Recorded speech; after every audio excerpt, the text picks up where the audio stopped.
think all of this comes back to my biggest point as it relates to realignment, as it relates to Iowa. I think it's time for Iowa fans and Big Ten fans to embrace Iowa State joining the Big Ten. Now, I know a lot of Iowa fans will say, well, they don't bring anything to the conference. What happens when Matt Campbell leaves? Basketball finished last. Well, first of all, if we're really going to take basketball into consideration, then Iowa fans and Big Ten fans should be lobbying for Kansas because they have been the most dominating force in the Big 12 and really in this region for years. But basketball really isn't coming into play here as far as a financial output, and it makes sense because football is the moneymaker of college football and these institutions. So you can't really bring up what Iowa State has done in basketball. And I think Iowa State will be fine from a basketball standpoint. They've had a nice off season with T.J. Otzelberger at the helm now in Ames. I think from a recruiting and, again, transfer portal standpoint. But I think it's time for Iowa fans to realize that Matt Campbell is here to stay. Again, he had opportunities to leave this past season and did not. And I believe that if he were to leave, it would have been, and I'm not saying he'll never leave, but I'm saying if he were going to leave anytime soon, it would have been this past season. Iowa State has been on the rise. Now Iowa State has pressure this season, so it's going to be a lot easier for Matt Campbell to underachieve. And there were a lot of jobs opening. I mean, think about the Detroit job. I mean, he's a Midwest guy himself, Matt Campbell is. That would have been a job that you would think he would be okay with taking. The Detroit Lions are not dumpster fire. They've got a Super Bowl runner-up quarterback in Jared Goff and a pretty avid fan base up in Michigan. Now, again, I understand it's Detroit, but certainly that would have been a job I could have seen Matt Campbell take, but he did not. He is here. Iowa State returns a ton of talent this year. They're arguably a top 10 team preseason.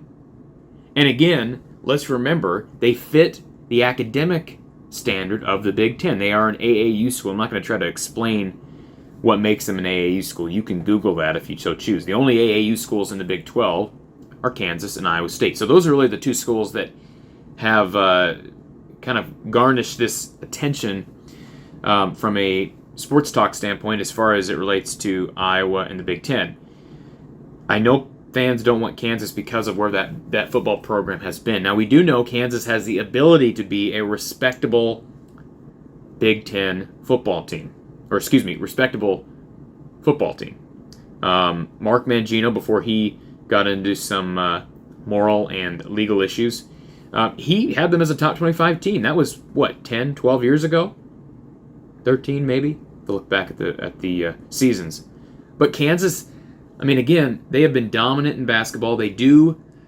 There are some legal issues pending with Bill Self and the FBI scandal with Kansas. So, do you want to really make any moves on Kansas before that gets figured out? So I could see Kansas certainly plays second fiddle to Iowa State and all this. But again, I think it's time for Iowa State fans and Iowa fans to embrace the idea of Iowa State coming to the Big Ten. It's a win-win all around. I get it. There's no TV market that the Big Ten would gain, but TV markets are overrated now.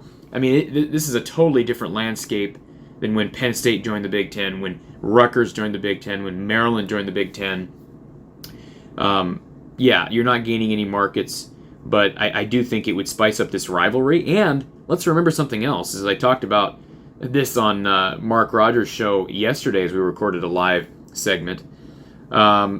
Let's remember that Iowa fans have been wanting a different Power 5 team to play Iowa in non-conference for years. And it hasn't been able to happen, because for a long time, Iowa just really wasn't scheduling them. You had Pittsburgh coming to town, you had Iowa going out to Arizona State, whatnot. But then they go to 9 conference games. That eliminates one of the 2 Power 5 non-conference games. You've got to have the 2 cupcakes in there. This year it's Colorado State and Kent State. And then, of course, Iowa State, because it's a built-in rivalry. It's not going anywhere, nor should it. But if Iowa State joins the Big Ten, that now becomes a conference rivalry. Could be played at the end of the season. Can you imagine that? In Jack Trice Stadium or Kinnick Stadium.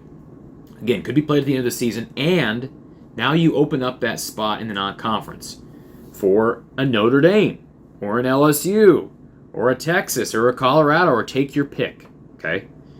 Now, how would Iowa handle the scheduling behind that? We don't know, but we know that would open things up for Iowa to schedule somebody else in the non-conference.